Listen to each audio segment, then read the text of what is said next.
de Jésus est suffisant pour ma vie, mon pays.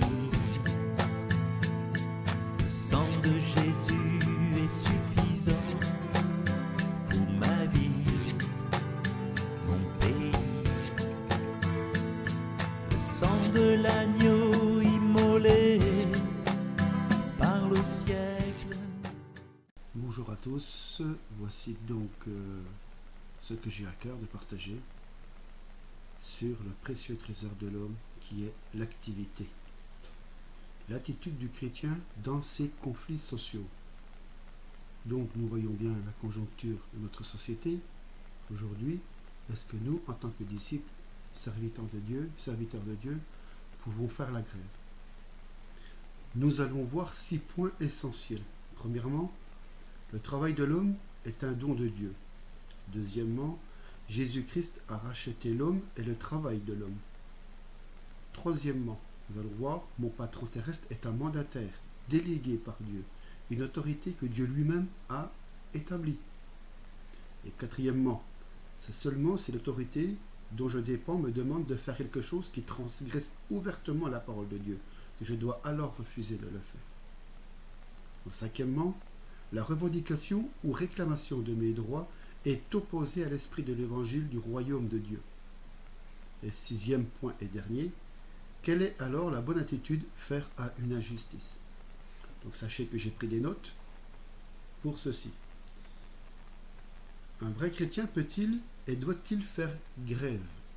Bonne question. Quelle devrait être notre attitude face aux conflits sociaux? Que dit la parole de Dieu à ce sujet?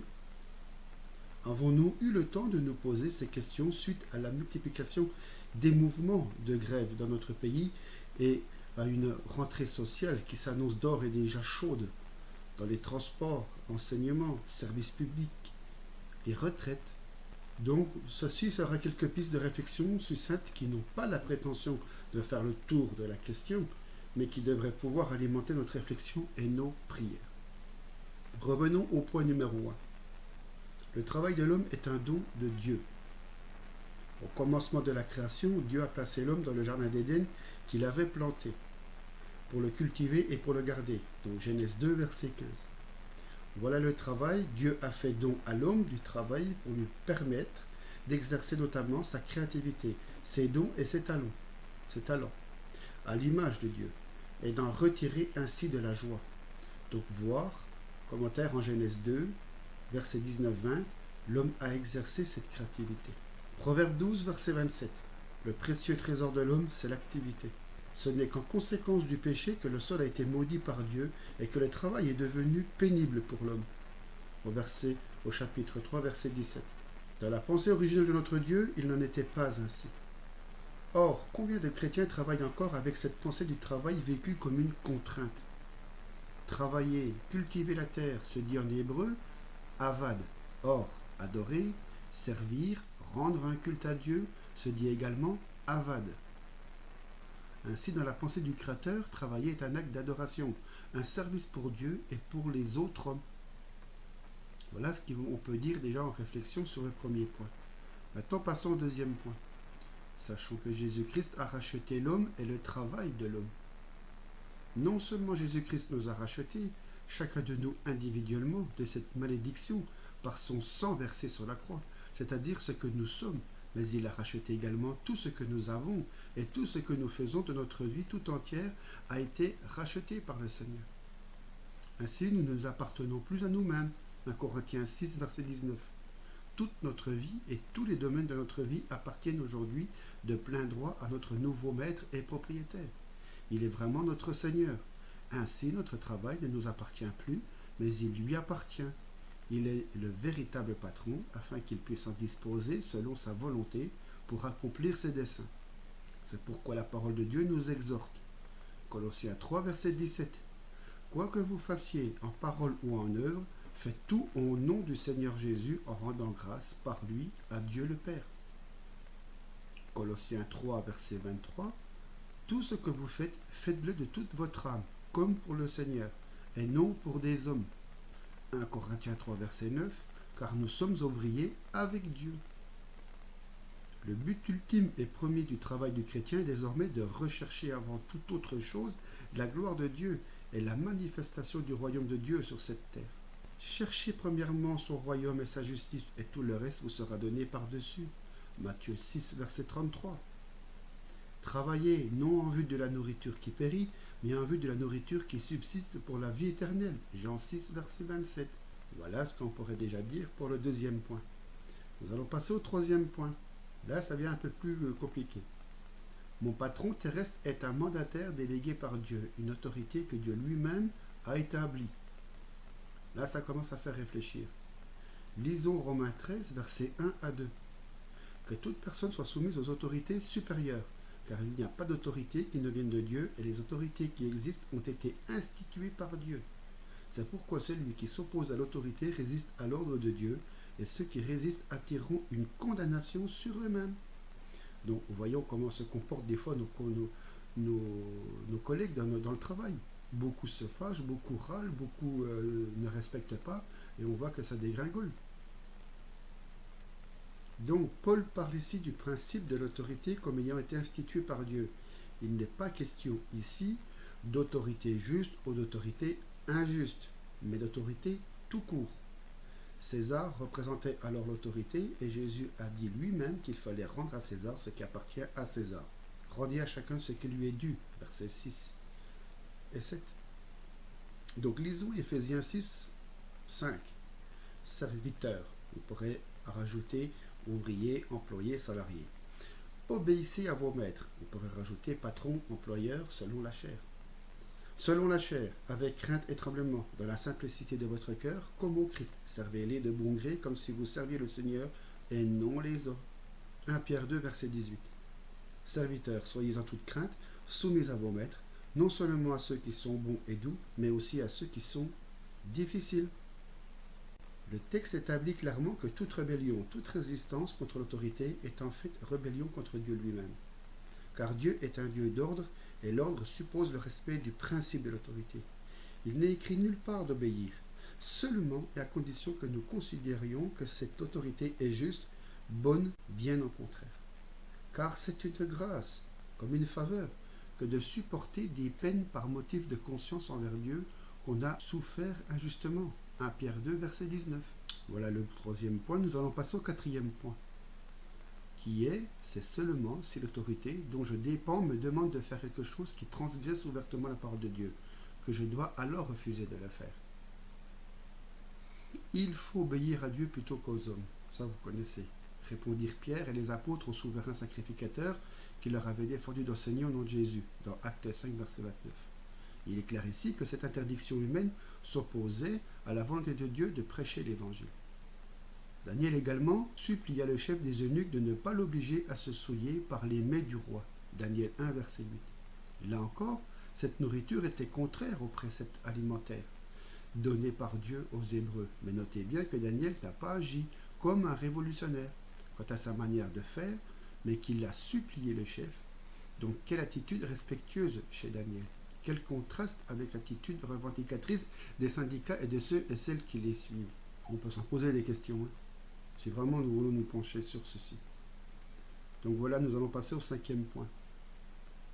La revendication ou réclamation de mes droits est opposée à l'esprit de l'évangile du royaume de Dieu. Comprenons bien ceci. Tout l'esprit de l'évangile du royaume de Dieu, l'esprit de la nouvelle alliance, est un esprit d'abandon, de perte de ses droits, mais légitime. C'est l'esprit de renoncement, c'est l'esprit de la croix. Matthieu 5 à 7 nous dépeint cet esprit que les apôtres vont reprendre à maintes reprises. Lisons Matthieu 5, du verset 39 à 45. Mais moi, Jésus, je vous dis de ne pas résister aux méchants. Si quelqu'un veut te traiter en justice et prendre ta tunique, laisse-lui encore ton manteau. Si quelqu'un te force à faire 1000, fais-en 2 avec lui.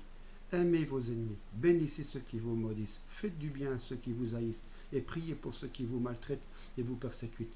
Alors vous serez fils de votre Père. Lisons aussi 1 Corinthiens 6, du verset 4 à 7. Quand donc vous avez des différends pour les affaires de cette vie, ce sont des gens dont l'Église ne fait aucun cas. Donc on va prendre l'exemple des syndicats.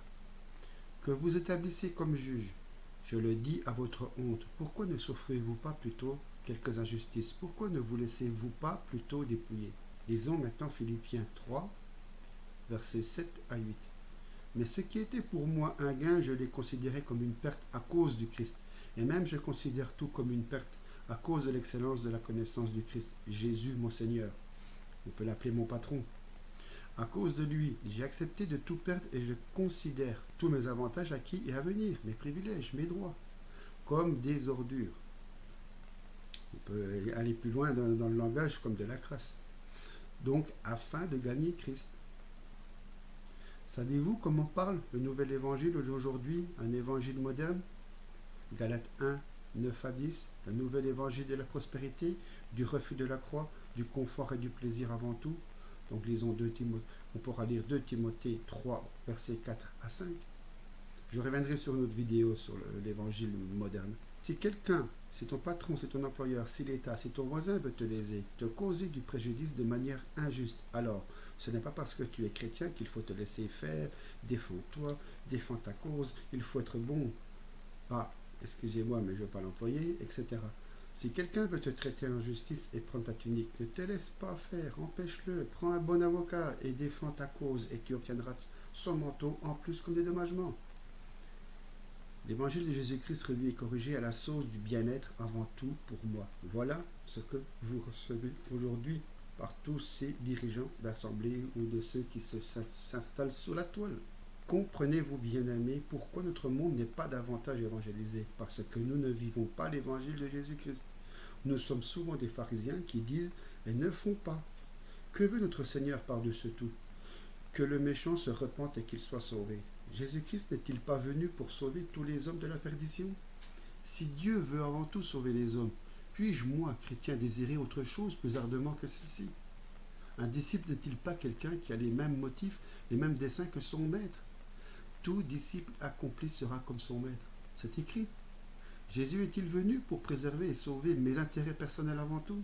Mon salaire, ma retraite, mes avantages, mon confort, mes droits sont-ils donc plus importants que ce but suprême?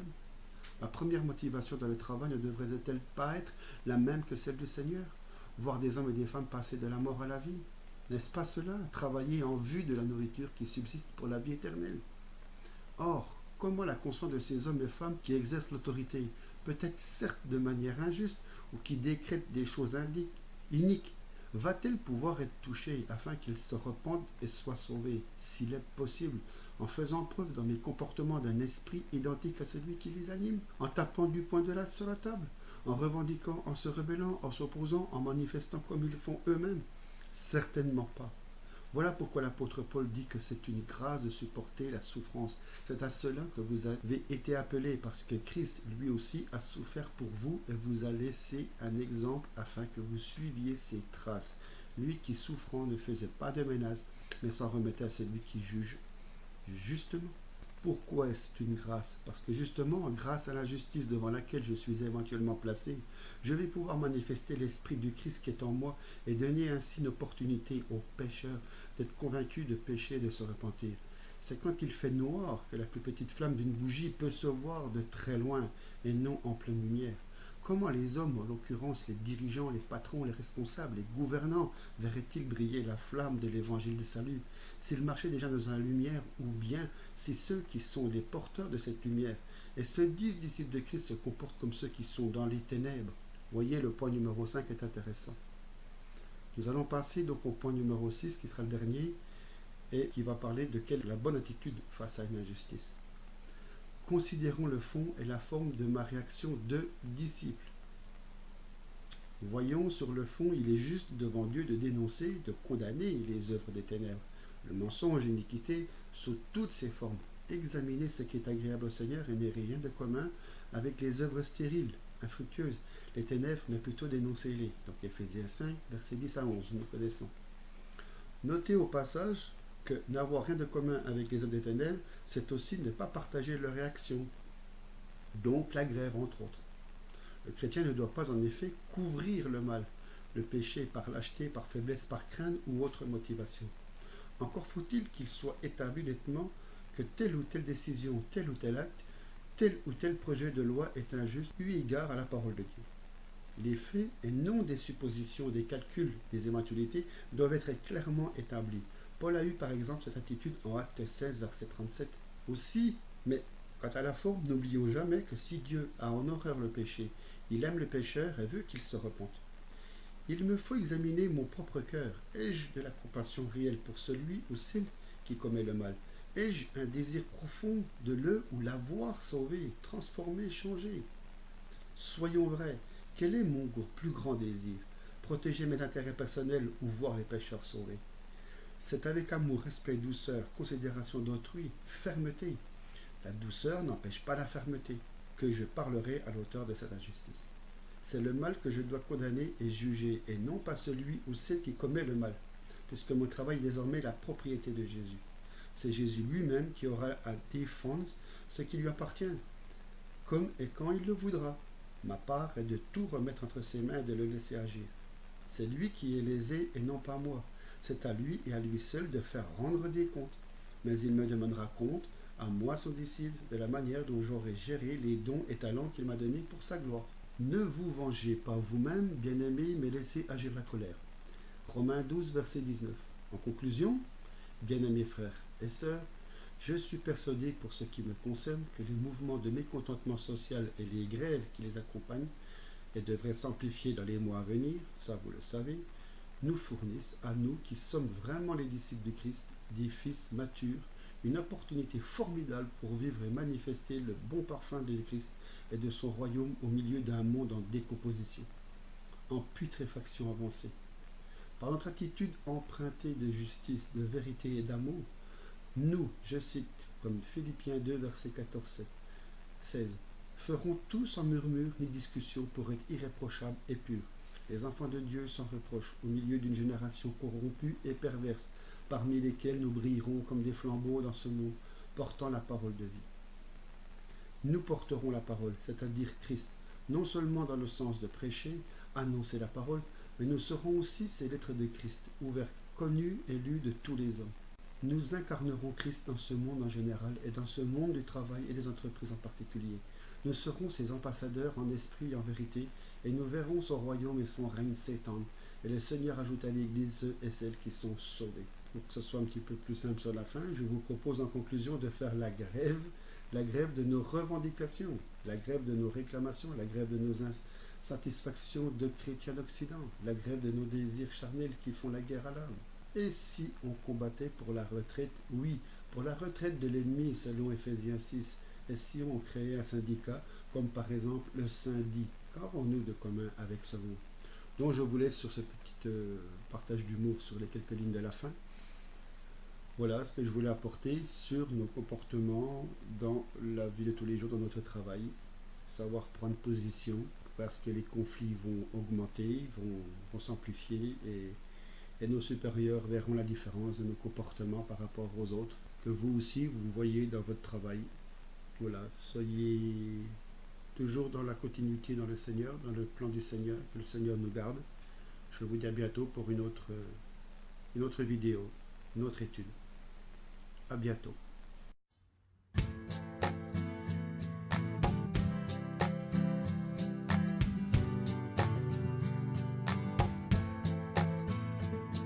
Le sang de Jésus est suffisant pour ma vie, mon pays.